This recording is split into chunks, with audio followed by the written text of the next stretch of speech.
Welcome to the Homeschool Together podcast.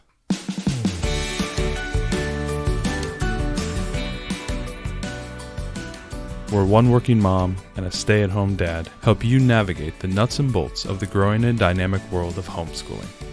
With a focus on early learners, like me. All the ins and outs of building and maintaining your homeschool life. Homeschool.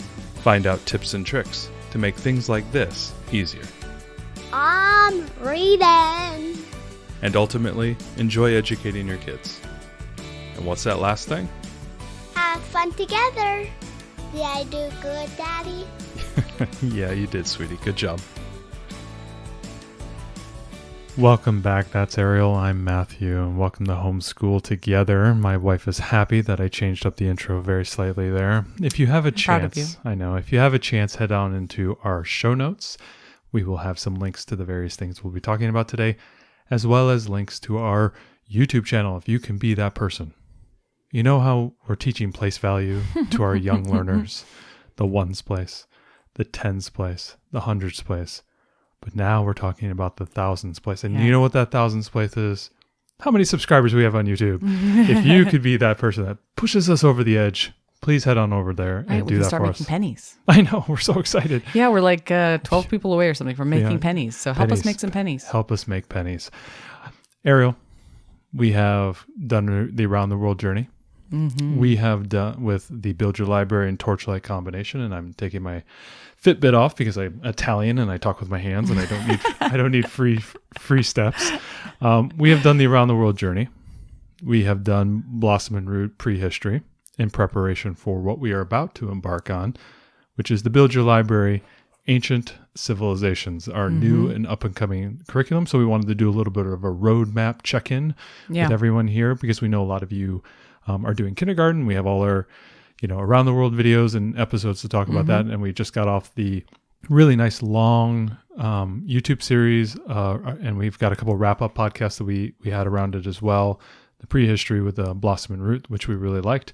And now we are moving forward with Build Your Library from Emily Cook, the Build Your Library fame and her Ancient Civilizations curriculum. Yeah, this is for grade 1. So it says ages 6 to 8. Our daughter is 7, going to be 8 in like 6 months. So about 7.5. So good time for her. We're kind of our, long-term roadmap is that we're going to run this through until our youngest is turning 4 in a few days. And then when she's about 5, or we think she's ready to handle it, we're going to go back and do an around the world journey with our youngest and our oldest together as a combo, which I'm really looking forward to doing that again and being able to do a little bit deeper dive and look at some older things with our daughter. So really, this is kind of our first, I don't know if we're going to get all the way through Ancients. I think we probably will because we're starting here at the beginning of summer. 36 weeks long, I think. Yeah, I mean, I think some of us are going to go longer.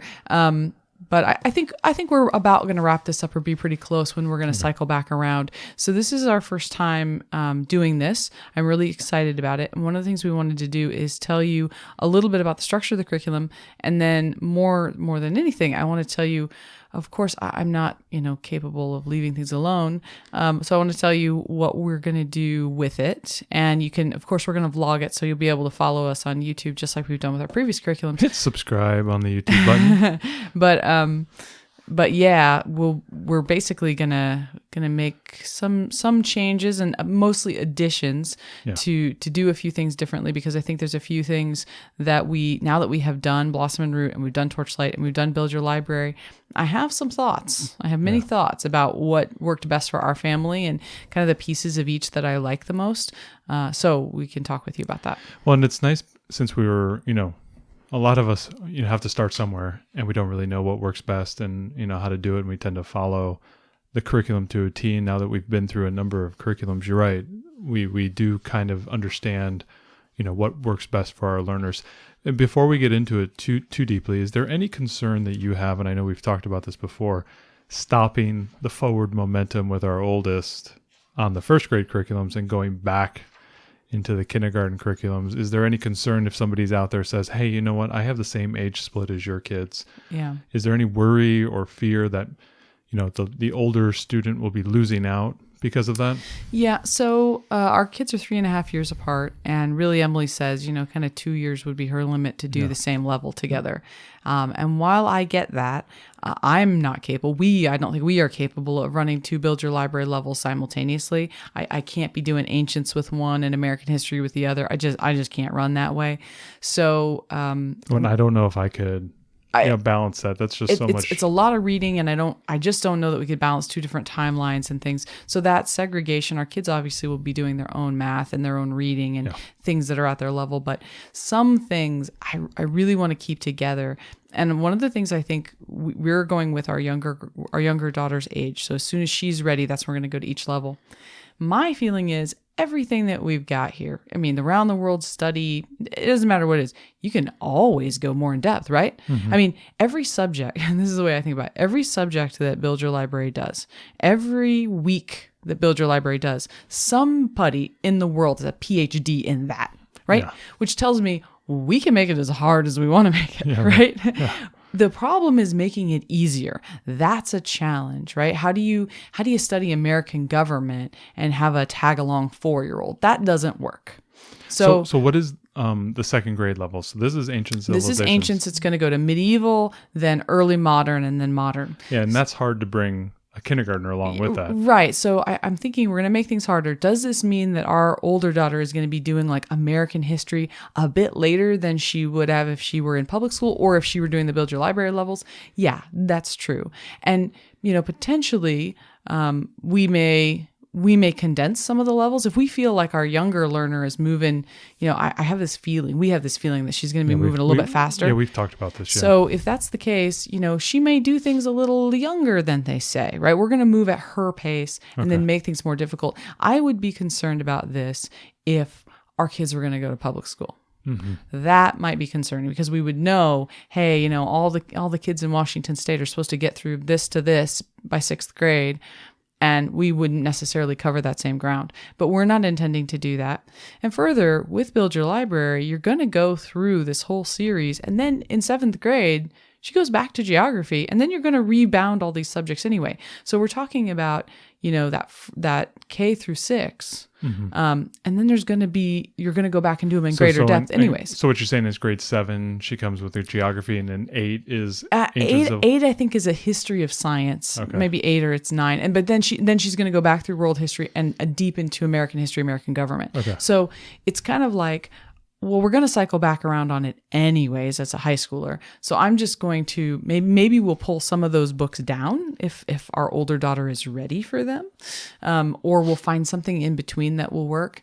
And then when she's older, if we have time and we want to cycle back on it. But I feel like, okay, so if we were supposed to study ancients at, let's say, 15, and our daughter ends up doing it at 12 or whatever, because she's doing it with her younger sister, okay.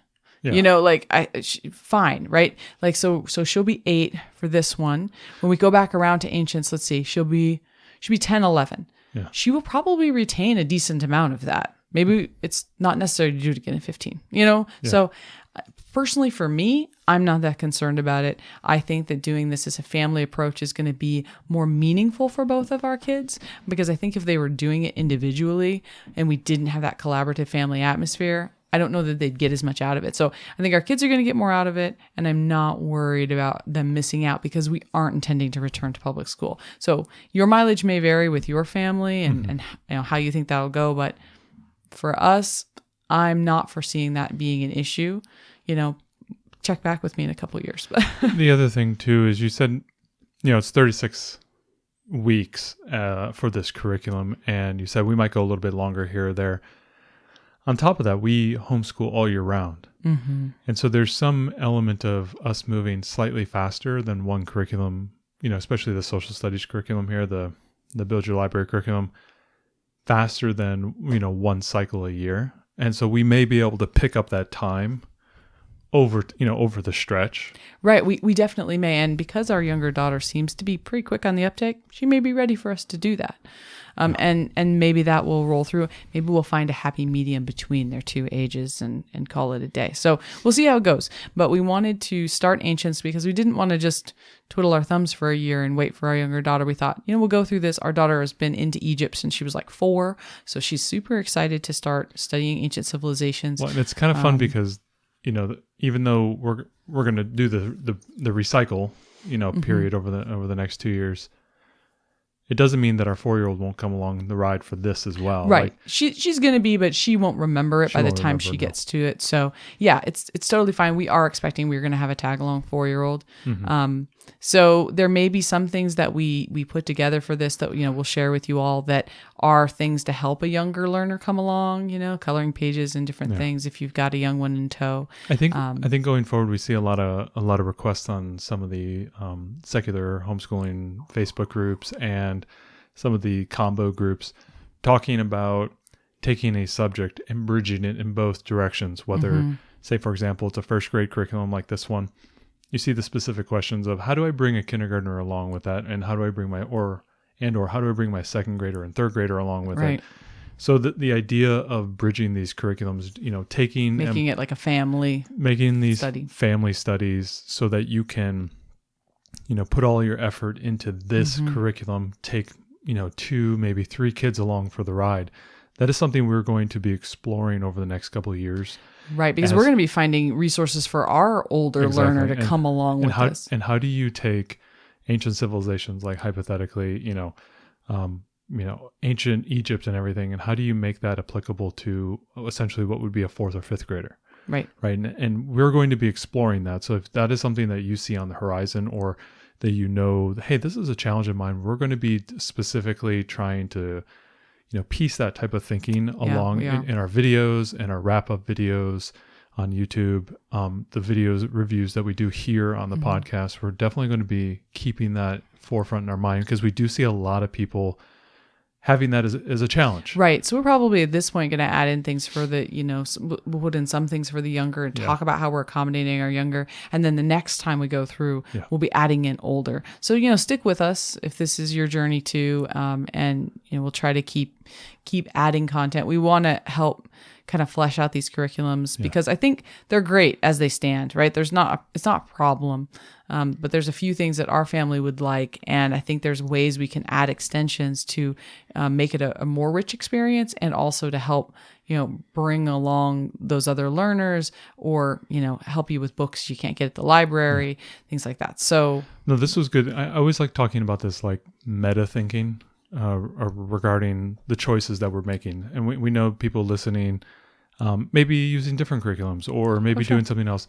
And you're approaching the same type of, problems or questions. And it's cool to see, what other families are doing to approach those similar questions. And how do you approach it with, the curriculum that you might be using? You may not be using Build Your Library. You may be using Blossom and Root or Torchlight or whatever it might be.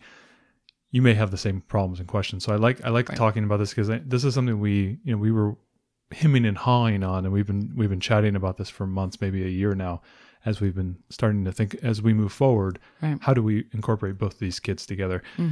Especially now this kid's becoming 4 years old and, is a firecracker, and she needs her own things, right? And, and she's excited to learn along with her sister. So, we're excited to get started. Let's talk. So, we a lot of throat clearing aside, let's talk about this curriculum. What is in this curriculum? What would people expect when they open up the sample? Yeah, so it's 36 weeks, as you said, and it starts with kind of archaeology, intro to history, some prehistory primer, and then it's going to get into ancient civilizations, the first Fertile Crescent, first farmers. You're going to be covering Egypt and Greece and Rome, Indus Valley, some ancient African civilizations, ancient China.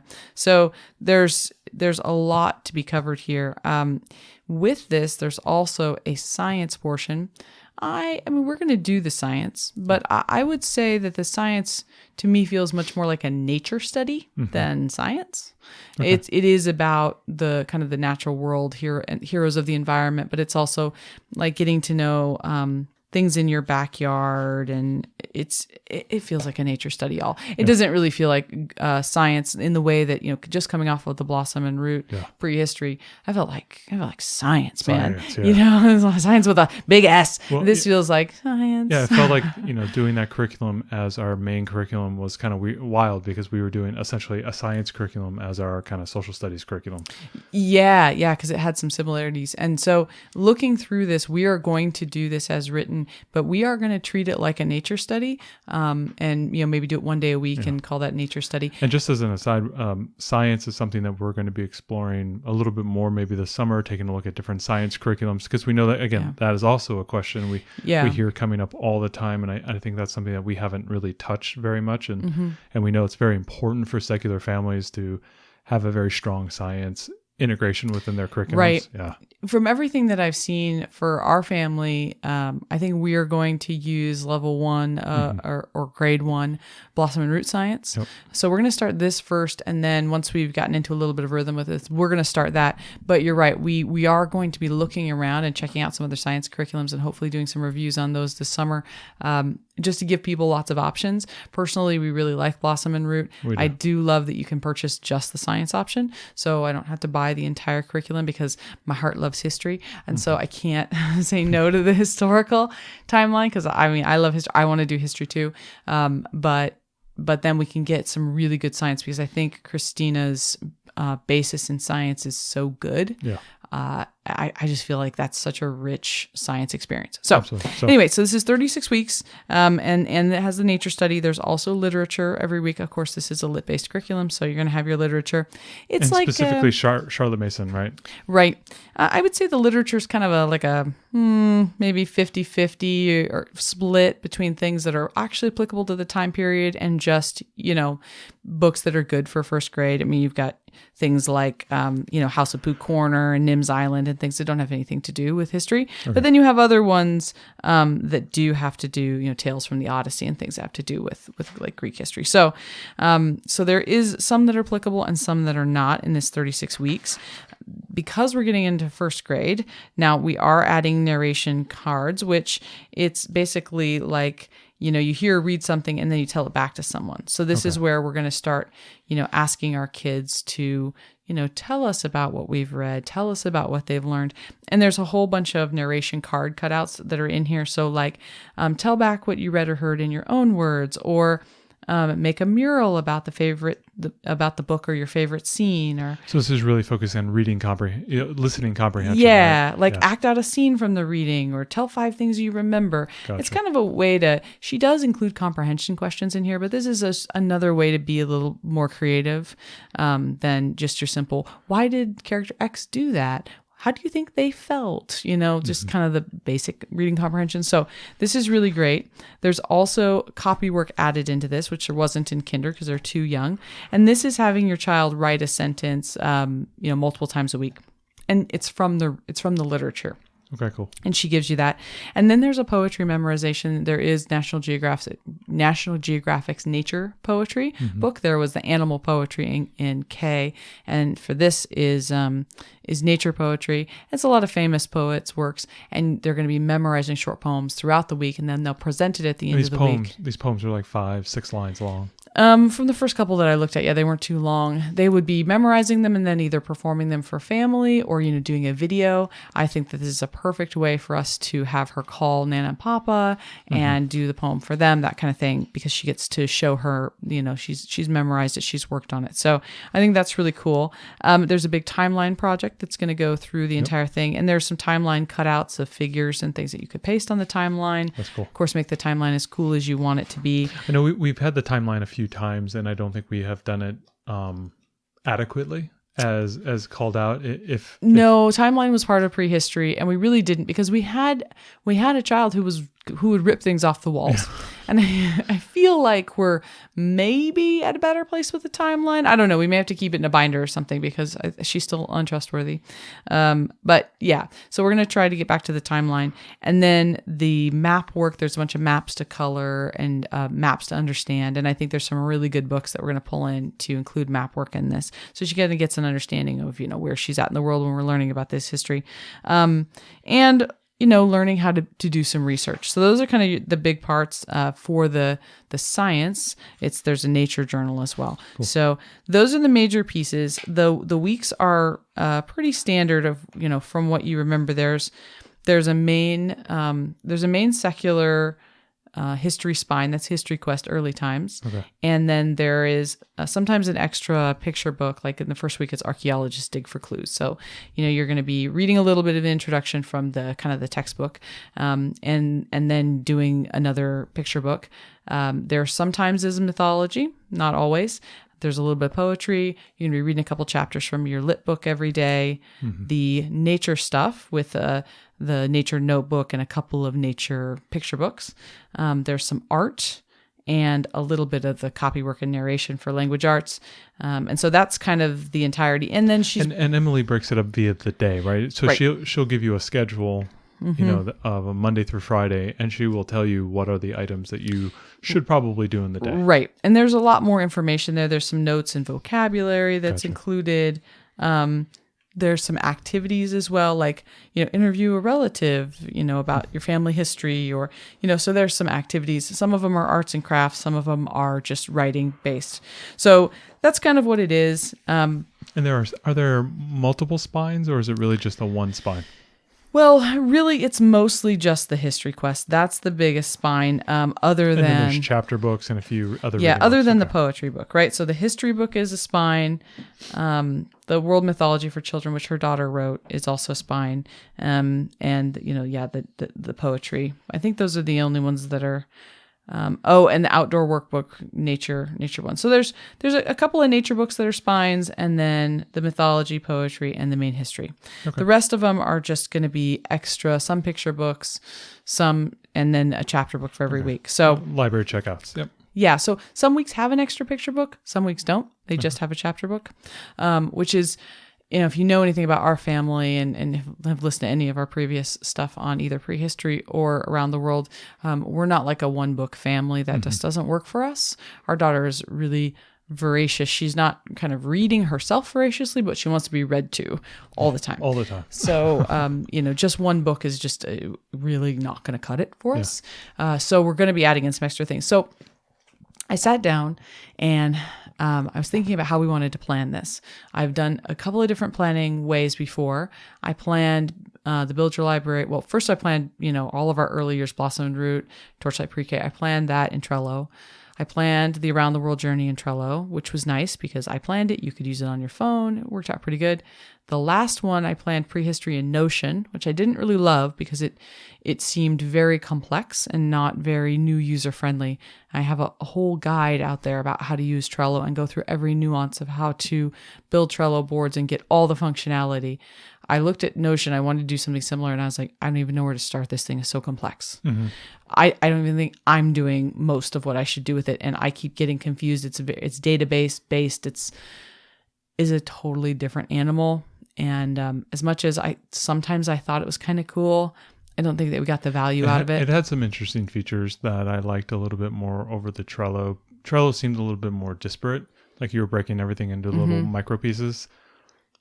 Notion was nice. You kind of just put it in one giant mega document. It was almost like it was a web page or something, but it did become kind of like a document. And so that's one of the things I thought this time. I'm like, you know what? I'm just going to put it in Google Drive in a Google Doc because it's kind of what I did with Notion. Yeah, there was some database stuff, but mostly it was just a giant document that you could read. Mm-hmm. And then I thought, like, what are the things that I think are missing for our family? One of the things that I love about Blossom and Root that we loved was this big picture overview. Yep. So being able to give this big picture overview every week of the key takeaways that you need to teach your learner. And I was like, I like that. Right? With these ones, all the Build Your Library weeks, at the top, it doesn't even say it's like week one. It doesn't even say what the topic is. Mm-hmm. You have to start looking at the days to go, oh, it's archaeology this week, right? Mm-hmm. It doesn't give you anything big. And I think having that initial conversation with your learner about, hey, this is what we're diving into. And these are some key terms, and this is why this is important. Yeah, helping to orient not only your mind as the educator, but also the mind of your student, to know what's coming up. Exactly. I mean, we do that with our children just on like, hey, we're going to the store. We're going to be doing this. We're going to be doing this. Right. It just helps to set the expectations and, the amount of work we're going to be doing and what we're going to be talking about. it's hard to not have that in place. And you're right, Blossom and Root did a great job in the prehistory, really laying out, especially in these really complex time periods. It was nice to have that. So we are going to be doing things like that with this. Right. So I've planned the first couple of weeks so far. So yeah, I've written a whole key takeaways, like a kind of an upper level summary of what the topic is we're talking about, and the overview things you need to talk with about your learner. Like for the first week, for example, is archaeology. I'll just read one of them. Like, what is archaeology? Explain that archaeology studies ancient people and their cultures through the artifacts they left behind. That would be one of the things. Yep. It's not real complex. It's just, kind of getting them grounded in what we're doing. And then because I feel like every good paper should have a beginning, you should tell them what you're going to tell them, and then tell them what you told them. I've written a summary at the end, which is kind of a, why is this important? Yeah. So we did this whole week's worth of work, and we read all these books, and we watched videos, and we did all this stuff, and we did these activities. Why do we care? Yeah. And so I wrote this in summary, which I think will be really good. So what I did is I did this in Google Drive, but I printed it out and I put it right here in a book. We're going analog this time. We're going analog. It's in Google Drive. So if you want to click on links and stuff, you can. But so that was the first thing. I felt like there needed to be more context around what we were learning so that we had a little bit more guidance to the teacher and gave the students a grounding. So that was the first thing. The second thing is I wanted to add some additional reading because that's who we are. Not a crazy amount of additional stuff, but I wanted to add a few extra things that we could look into. Some that we're gonna read bits and a couple pages a week from, and some other things that our daughter could just flip through and look at as much as her interest allowed. And then I added some fun lit. Mm-hmm. A fun literature book, because we tend to read twice a day. You tend to read a chapter book to her, and then I read to her at bedtime. So we can sustain 2 chapter books at once. That works for our family. It doesn't work for every family. Your family, you might want to do one of these as your audiobook that you listen to while they're playing, or you're in the car. So there are lots of families that do 2 books that way. The reason that I'm doing this is because originally I thought maybe we would do Torchlight and Build Your Library together before I did the whole last combo. And I bought a bunch of Torchlight books, and they looked cool. And I think my daughter would be interested in Nathaniel Flood, Beastologist, right? And spoiler alert, we started the first one. She loved it. Yeah, you're starting to read it now, yeah. In general, the Torchlight books are a bit fluffier than Build Your Library. And so I thought, let's just read those for fun, and we'll line them up when we can with the things that we're studying. I didn't get all the Torchlight books. I just got some of them that I thought would be the most fun. Cool. And I have some extra books that I've added in. A couple of the books in Build Your Library, she's reading like one book in a series. And knowing our daughter, she's going to be like, well, where's the rest of the books? I saw these other books on the back cover. Like, where are they? So, of course, I got them. So there's going to be some fun lit. I added in some videos. There are very few videos in this curriculum, and we're a pretty media-heavy family. We are, and you can notice that in our Around the World resource guides that we have available on our Gumroad store. I like to lean into media because it's fun, not only just for me, because like I'm learning along with them, but it's really nice to see it in a visual manner. And the thing that I always talk about media is that it's one of the most complex mediums to teach people, and they can be the most visual, most educational, most connecting, because it's so amazing. And these people are very talented. Watching a video from BBC Earth talking about an animal is going to be more compelling than anything that you can put in front of your kid. And that's why I love media. I love really high quality media because it conveys information in a high quality manner to your student, and it's memorable. You as the educator can learn along with them, especially, more obscure topics and things like that. And then you can help reinforce the learning because you're also doing the learning as well. So yeah, I just love it. It's really, it's what we like to do after dinner. Sometimes we'll go for a walk and then we'll come back and we want to watch a few YouTube videos. This is perfect for us. And a lot of times as the educator, sometimes you just like, I don't want to read another chapter of another book. Or I don't want to. Let's sit down for a minute. I just want to sit down and let me learn with you. And you can get some enjoyment out of it too. And you can always while you're playing the videos, stop and pause and ask questions. And that's a lot easier as an educator. Like I totally get hey, they wheel in, the substitute teacher wheels in the TV and you watch a video during the class, but it's I think a little bit more sophisticated than that. And you as the educator are sitting there, and sometimes I just don't feel like I want to read another book. So I love the media option. So that's the videos. I've also added in a documentary and a movie because we love a good movie. So I've added those in, whether we get to them every week or not. I wanted us to have the option, especially sometimes it's like our kids are begging to watch TV. They've been pretty good. I get the role in the documentary. They'd be pretty happy with that. And, they'd still get some education. So I put those in there, and we really love a good movie tie-in. There's no movie tie-ins in this, and there's so many great movies. So we wanted to put that in too. The other thing that I noticed about this is that because they're first grade, there's not a lot of writing. Right? It's hard for them to write at this age. One thing I had heard that you could do is you could scribe for your student, right? Have them come up with something and scribe. Because if you're relying on them writing, then it's going to stifle their creativity down to the level of, the dexterity and stamina that they have and to the write. words they know how to write. Yeah. Right. And they know how to spell and the whole thing. So instead, I thought it would be cool if we did a speech to text. So we'll use our phones with Google Docs and have our daughter go ahead and dictate something. So like for the first week on archaeology, for example, I did one about making your own archaeological discovery and telling a story of what you found and what it looked like and all that stuff. And so she'll do speech to text, and then I'm going to print it out on my EcoTank printer that I love. Everybody, if you don't have an EcoTank, it's amazing. I'm going to print it out, and then she's going to draw a picture to go with it. So she's getting a little bit of art, and she's getting to have this creative storytelling aspect. And I thought it'd be really great to add a writing prompt even for this age. And I think that I will do this next year when we go back to Around the World Studies. I'll do this again for both the girls, and that way they can come up with cool stories. They can recite what they've learned, this is what I learned about France, and here's what I know, and all this, because last year we had her try to write it or even scribe it for her. She felt very stifling. Like a speech to text journal in some respects. Yeah, exactly. So I think it's going to be, I'm interested to see what it works. It's an experiment, but I'm interested to see what we come up with. I also added another activity. I thought sometimes there are some weeks we don't get to the activity at all. And there are other weeks where our kids are like begging for another activity. Yeah. So I wanted to just build in an alternate activity in case we have time and the kids want something else. So I've got something kind of prepared. And then I had to add in cooking because we love to cook and we want something to cook. We like to cook and do the movie on Friday nights because I'm home that day working remotely. It's a great night for us to make a nice dinner and, watch something together. So I've added in a cooking activity. And then the summary that I said. So I printed these pages out. I put them in front of the week's worth of work for Build Your Library for each week so you can see your overview. You can kind of get grounded. You can read through what they want you to do. Again, I thank you for see how it goes. All your hard work. You make it easy on me, putting all that together. I'm trying. I feel like we have to add more books because our learners just not going to be satisfied with less. If you're at home and you're listening to all this and you're thinking, oh my God, I got to do all these things. No, you don't.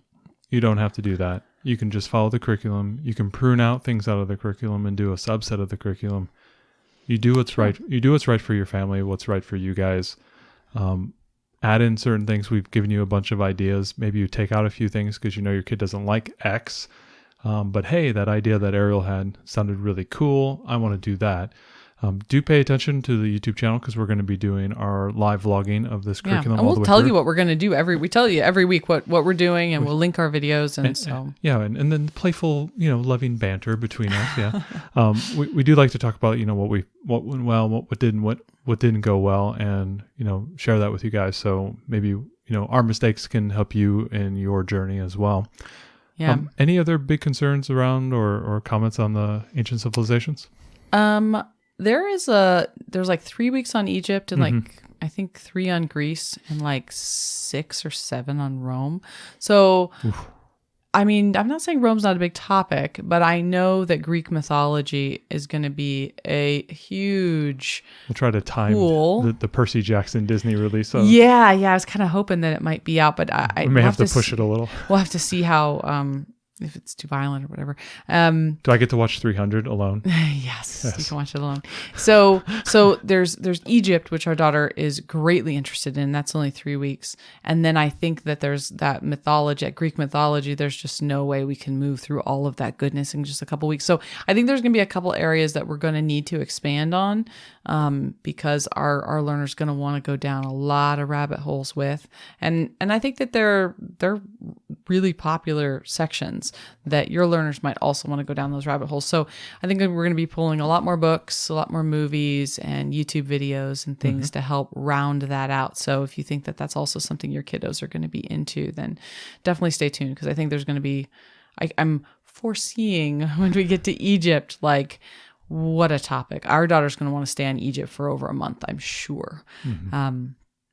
And there's a lot to teach, and I think it's going to be, and there's a lot of material out there. I think that's going to be the hardest thing with it is, I know she's going to want more than is here, but there's 1,000,001 books about like King Tut. So how do we, in other aspects, how do we prune down to what she can handle now?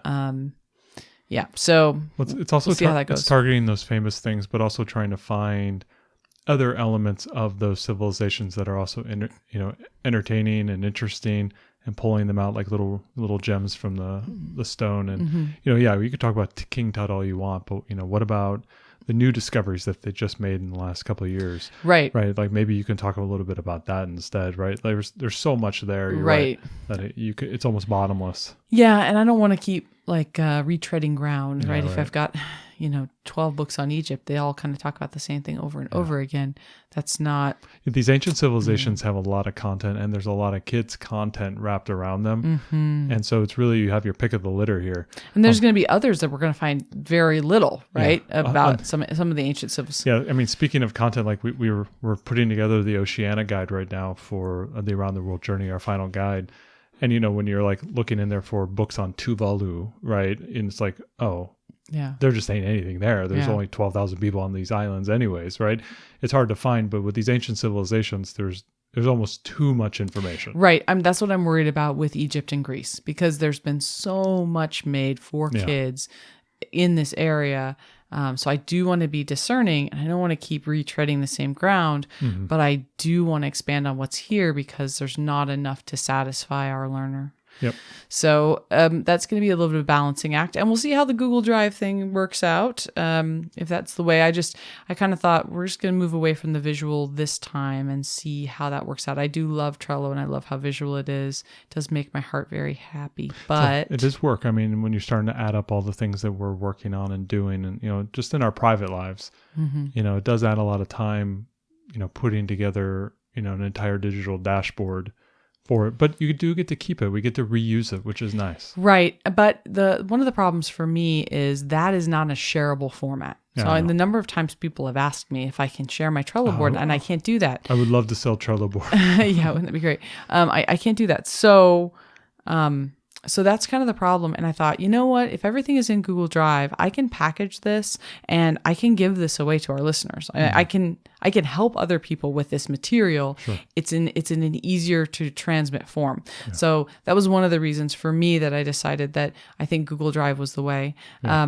The other thing I'd like to mention about this planning, if you're thinking like, wow, you're writing all these overviews and stuff, sort of.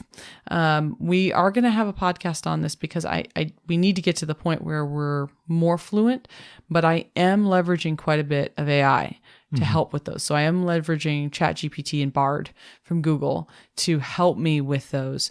You can't trust them for everything, especially current things, but it's like, give me the 5 key points a first grader should know about archaeology. It does a pretty darn good job. There's a couple of things I wanted to add, but in general, it did a pretty good job writing some of this stuff. So it is very helpful. I think that it's really revolutionizing our homeschool planning. Yep. And we're definitely going to share that with you all when we have some more information about that. Yeah, I think we've talked about AI a little bit in the past. I think there was an episode or something we talked about it, and this is an aspect of technology that I know we're all approaching technology differently in our homeschool, with our students, whether it's, my kid likes to play Minecraft, or how much time do they get to play on a tablet, or when do I give them a phone, and all these things, right? We're constantly wrestling and this tug of war with technology and how to apply it, because we know, hey, we want to set up our kids, for future, jobs, and maybe we want engineers or computer scientists or doctors and whatnot, and they need to know about technology and how to use it. And that is something we want to empower them with, but there's also a lot of downsides to that, right? Yeah. Oh, if I give them a phone, great. They get to use all these tools and whatever, but also social media. It's like, play video games and learn how to build giant structures in Minecraft, great, but also 8 hours in a day. Might suck, right? So it's like, there's all these challenges, but with AI, I really feel we're on the cusp of a big thing here. And, at least from our standpoint, that's something I've been telling you in your job, is get really familiar with this, because this is going to be something that our children are going to use going forward. And if you can all remember, I know a lot of the parents listening to this right now were, in their late 20s, 30s, 40s, and we all remember the days when we were doing Wikipedia, and we were not allowed to use Wikipedia to cite in our papers in like the 2000s in our papers, right? Well, and you weren't allowed to trust anything in Wikipedia because it's crowdsourced. But now it's the gold standard, right? It's a place where you start. I see so many kids starting with Wikipedia and citing it, right? It may not be the thing you cite, but it's where you start. And I think that that's the same thing with ChatGPT and Bard, any of these AIs, is that for me, it's like a condensed Google search, right? I could Google search and that's the reason these things, and then go into an article and read and add this other article, or I could just get the data summarized. Yeah, that's the reason why Microsoft put so much money into OpenAI and have been integrating with literally every product that they put out, is because they know that that's going to eat into Google's search monopoly, right? They 90% of all search through Google, right? And you're right, ChatGPT is a great thing. I was using it for like thinking of different fantasy characters for stories I'm writing. I'm like, hey Google, give me hey ChatGPT, give me 10 cool fantasy creatures. And boom, it gives me 10 of them. I'm like, oh, that's really cool. And so I can do some more research there. That is something I would have done in like a Google search, but I didn't. I went to ChatGPT for it. Well, and for a parent reference example, we're planning our 4-year-old's birthday party. Exactly. So today you asked it, what are some great games to play for a 4-year-old's birthday party? And it gave you ideas. And then you said, outdoor games. It gave you ideas. Indoor games. It gave you ideas. Well, what about if we had mixed age kids? Yeah. It gave you ideas. Well, then I said, give me 5 more. And it says, hey, no problem. Here's 5 additional ones. Right. And it gave us all these options because we weren't sure what kind of games to play at this party. And we don't know. We rented a space at the park, but we don't know if it's going to rain or not. So it's kind of one of these things where we may need indoor type activities, or we may need outdoor. And it gave us tons of ideas we would have never thought of. But if I wanted to find those 20 ideas, I would have had to read like 10 web pages. Right. I had to go through all these blogs to find this information. Instead, it was able to do that. So however you feel about AIs and where they're at right now, I don't think we can deny that they're going to be a part of our future. And a part of our kids' future. And part of our kids' future. And so for us, familiarizing ourselves on how to use it will enable us as parents, because we know in the next 5 years, AI will become ubiquitous in our homeschool.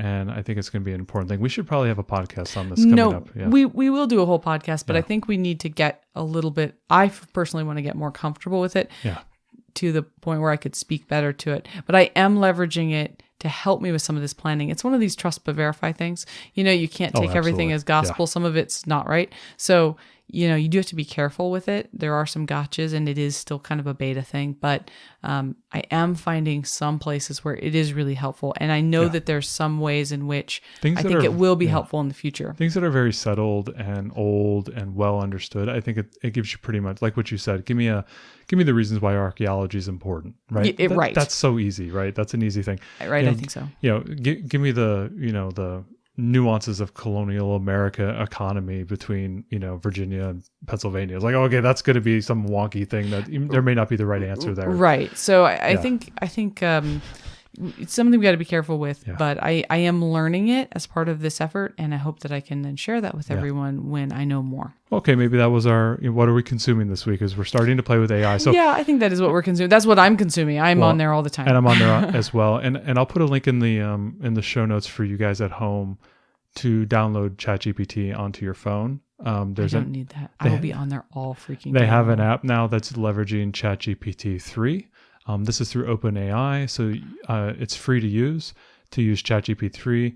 The new and improved one, ChatGPT 4, is behind a paywall right now, so that's a little bit more advanced, and I believe they're starting to work on ChatGPT 5. So I will give you the links on the download it, and it's a wonderful tool. So if you're just looking for something, hey, compose me a LinkedIn profile. Oh my gosh. I asked it to write my LinkedIn profile because I didn't have like a bio, and it did it, and it was amazing. And listen, we all know the summer's coming up, and you're going to have to compose the following email. Hey, ChatGPT, write me an email that tells me why I can't come over to my in-laws for 4th of July. And it will give you that great email, and you can copy and paste it and send it along.